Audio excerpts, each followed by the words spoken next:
বেশ মনোরম। বিশাল এক দিঘি, তার পাশে নানা ধরনের গাছ। সেই সব গাছের মধ্যে অনেক ফুল গাছও ছিল।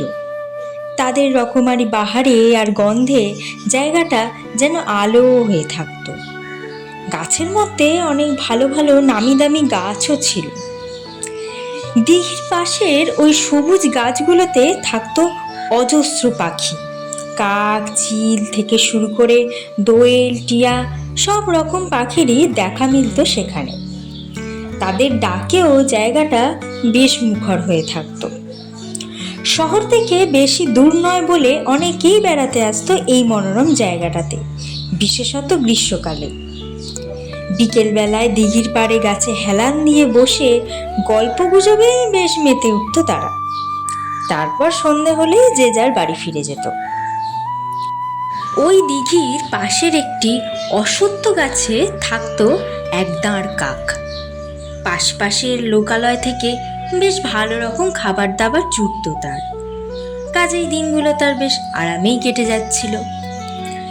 দাঁড় কাকটার মনে কিন্তু সুখ ছিল না।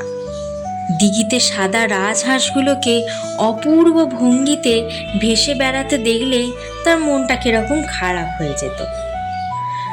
সঙ্গে সঙ্গেই তার মনে হতো, আচ্ছা কি করে এই হাঁসগুলোর চেহারা এমন সাদা ধপধপে হয়? আমার চেহারা তো ওই রকম না। এই যে ভাবনা দাঁড় কাকটার মনে ঢুকে গেল, তা ক্রমশই বেড়ে যেতে লাগলো। দাঁড় কাকটা জাত ভাইদের সঙ্গে মেলামেশা পর্যন্ত ছেড়ে দিল। খাওয়া দাওয়ার সময়েরও তার কোনো ঠিক ঠিকানা রইল না। আগে সে ছিল খুব স্ফূর্তিবাজ স্বভাবে, কিন্তু এখন সে হয়ে উঠল মনমরা বিষণ্ণ প্রকৃতির। অন্যান্য কাকেরা তার এই আকস্মিক পরিবর্তনে বেশ অবাকই হয়ে গেল, কিন্তু বারবার তাকে এ ব্যাপারে জিজ্ঞাসা করেও কোনো জবাব পেল না তারা। দাঁড় কাকটার মনে কেবল একই চিন্তা, কি করে তার চেহারা এই রাজহাঁসগুলোর মতো সাদা ধপধপে হবে।